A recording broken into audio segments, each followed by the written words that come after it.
ममता कपूर का प्रणाम दोस्तों, स्वागत है आप सभी का मेरे इस चैनल पर। आज हम बात कर रहे हैं अर्थालंकार में जो अलंकार हमारे रह गए थे, यानी अन्योक्ति, संदेह और भ्रांतिमान। अन्योक्ति अलंकार की परिभाषा समझ लेते हैं। जहाँ उपमान के वर्णन के माध्यम से उपमेय का वर्णन हो, वहाँ अन्योक्ति अलंकार होता है। इस अलंकार में कोई बात सीधे साधे रूप में न कहकर किसी के माध्यम से कही जाती है। आइए फिर से समझते हैं।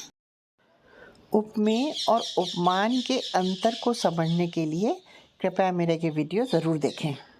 जहाँ उपमान के माध्यम से उपमेय का वर्णन हो, यानी कोई बात सामने नहीं हो, छुपा के बात की हो, उपमान के माध्यम से उपमेय का वर्णन। जैसे अन्योक्ति अलंकार, इसका उदाहरण देख लेते हैं। नहीं पराग नहीं मधुर मधु, नहीं विकास इहि काल, अली कली हिंसो विद्यो, आगे कौन हवाल।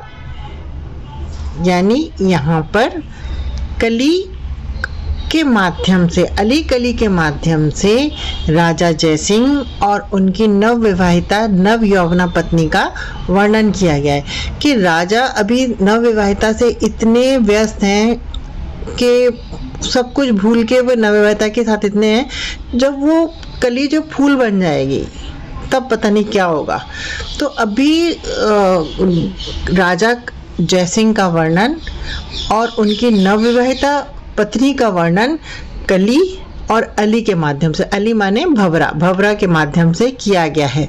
नहीं पराग नहीं मधुर मधु, नहीं विकास इहि काल, अली कली ही सो विद्यो, अली कली के साथ बिल्कुल बंधा हुआ है, आगे कौन हवाल। तो यहाँ पर एक को कहा गया है, डायरेक्ट नहीं कहा गया है, राजा को डायरेक्ट नहीं कहा गया है, सीधा सीधा राजा के ऊपर नहीं कहा गया है।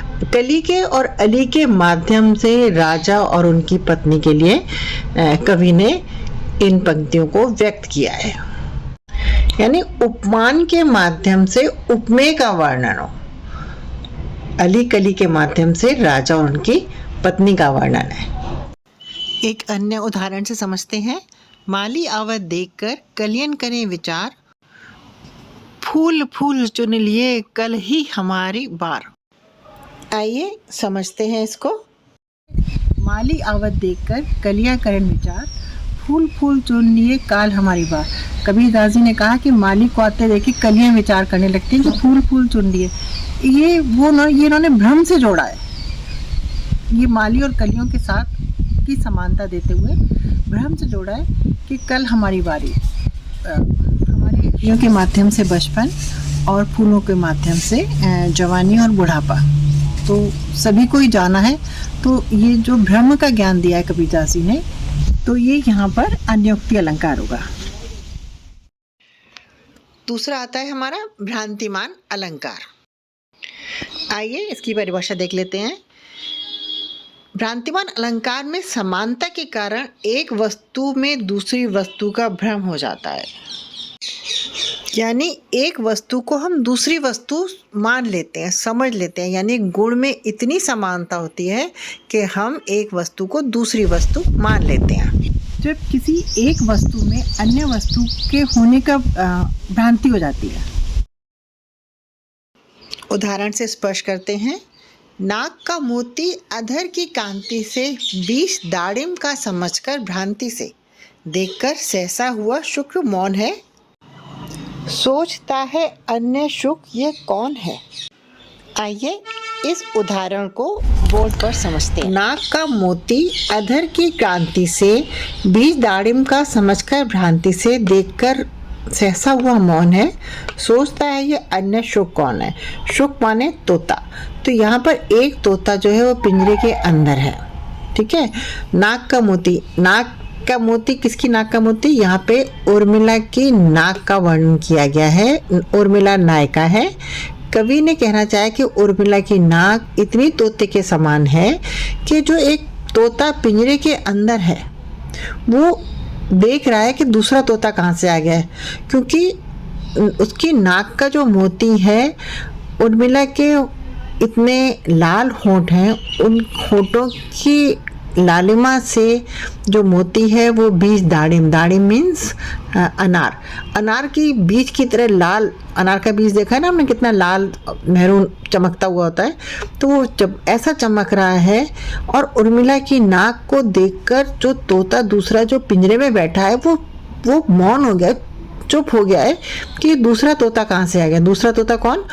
उर्मिला की नाक, और उसमें जो उसको लाल दिख रहा है तो वो बिल्कुल उसको नाक तोते की तरह लग रही है। यानी पहले कहा जाता था कि बहुत खूबसूरत नाक मानी जाती है जो तोते की चोंच की तरह होती है, सुंदरता में आती थी।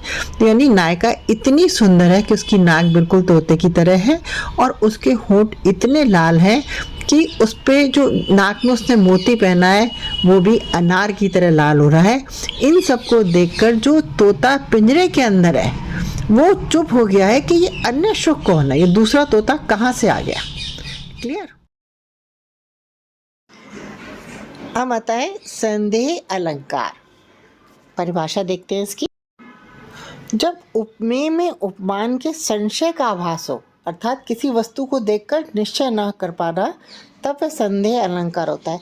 यानी हम किसी चीज़ को लेके हम बिल्कुल 100% नहीं होते हैं कि ये चीज़ वही है, हम सोचते हैं कि ये हो सकती है या नहीं भी हो सकती है। फिर से समझते हैं। जब किसी वस्तु को लेके हमें संदेह हो जाता है कि ये चीज़ है या ये चीज़ है, ये कवि की कल्पना होती है कि ये चीज़ है या ये चीज़ है, उसको भ्रम होता है कि ये साड़ी विच नारी है या नारी विच साड़ी है। प्रस्तुत पंक्तियाँ कवि रसखान द्वारा लिखी गई हैं। उन्होंने उस समय का वर्णन किया है जबकि पांडव सब कुछ हार गए थे जुए में, और दुर्योधन ने द्रौपदी को सभा में बुला के उसके चीरहरण का आदेश दिया था। और जब दुशासन उसके वस्त्रों को, उसकी साड़ी को खींच रहा था, तो श्री कृष्ण की कृपा से वो यह कार्य नहीं कर पाया। तो तब का वर्णन उन्होंने किया है कि साड़ी है कि नारी है, कि नारी है कि साड़ी है, पता नहीं ये पूरी साड़ी ही है कि क्या ये नारी है।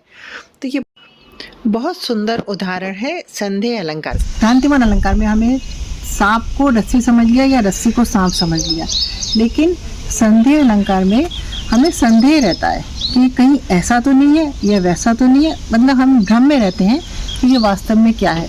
जैसे नारी विच साड़ी है कि साड़ी विच नारी है, नारी है कि साड़ी है कि साड़ी है कि नारी है, यानी साड़ी और नारी में भ्रम हो रहा है, तो यहाँ पर संदेह अलंकार होगा।